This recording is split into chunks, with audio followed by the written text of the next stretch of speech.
Në mesin e 4 projekteve filmike të cilat ka zgjedhur Bordi i Qendrës Kombëtare Kinematografike Shqiptare për mbështetje për vitin 2016, është edhe projekti Cirku Fluturues i regjizorit kosovar Fatos Berisha, për të cilin vlerësim Berisha tha se ndjehet mjaft i privilegjuar. Projekt ishte i vlerësuar edhe vitin e kaluar nga Projneta Qendër për zhvillim skenari. Dhe kjo ka qenë vetëm një vazhdimsi, edhe pse duket e natyrshme, por do të thotë nuk ka qenë obligative që ta finansojnë edhe për prodhim. Prandaj vlerësimi i projektit tonë që të financohet për prodhimin ka qenë për neve gjithëve përfshirë dhe mu një lajm shumë i mirë, ndërsa lajm i mirë jo vetëm për mua si autor, po edhe për industrinë e rajonit shqiptare e Kosovën, që një projekt i tillë do të me këtë vendimin e vlerësimin e qendrës së Shqipërisë, pra ky projekt definitivisht do të bëhet, ky film do të bëhet, ky film pak me këtë vendim e filloi rrugtimin e vet ose fluturimin metaforik të grumbullimit të fondeve fillimisht. Ne do të na shkon sigurisht ky viti i parë ta quaj në grumbullimin e fondeve, sepse ky projekt është projekt koproduksion rajonal i Shqipërisë, Kroacisë, Maqedonisë edhe Kosovës. Kështu që ne do të aplikojmë tani në qendrat e filmit respektive në këto vende, sikur edhe në fondin Euroimage, që është fondi evropian i filmit.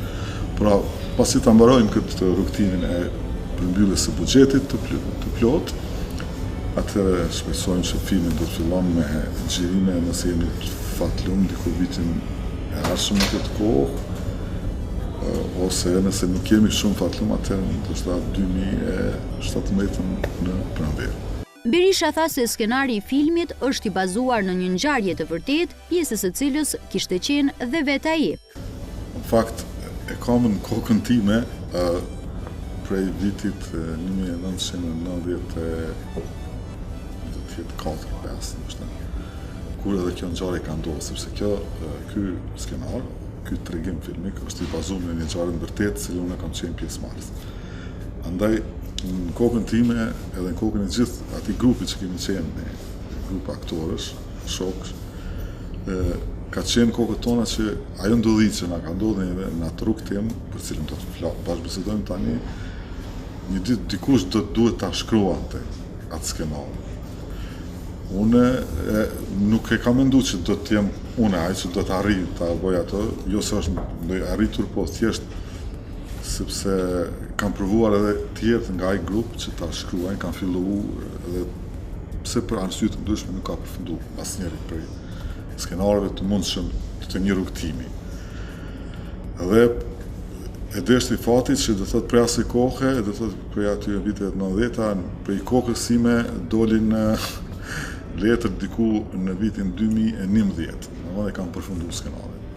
Bëhet fjalë për një grup aktorësh, cilët në kohën e para luftës së Kosovës marrin një ftesë për të shkuar në festival kombëtar në Shqipëri.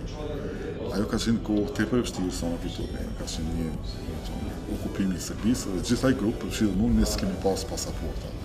Edhe ne, me entuziazmin rinor, naiv, edhe të marrë, kemi nisur rrugës që ilegalisht shkojmë të kalojmë kufit, jo një kufi, po edhe nga Malizi kemi qenë, për të shkuar në Shqipëri për të zonë shfaqje.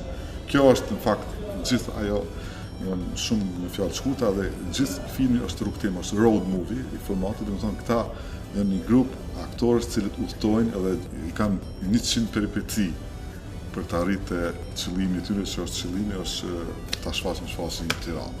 Sepse mendojnë në kokat e tyre se përbojnë një gjatë madhe për Kosovën, edhe do të e marrin atë rrugë të rrezikshme. Kjo ngjarje ka shumë komedinte, ka shumë skena komedike, por janë edhe në fakt janë edhe shumë skena të rënda, shumë skena të rrezikut që kanë qenë edhe real, edhe është do ta kisha përkufizuar nëse mund të përkufizohet një film tani, mund se janë përzi zhanre goxha shumë, një komedi e sesë. Xhirimet e filmit Cirku Fluturues do të mbahen në disa shtete, ndërsa për aktorët nuk është vendosur ende.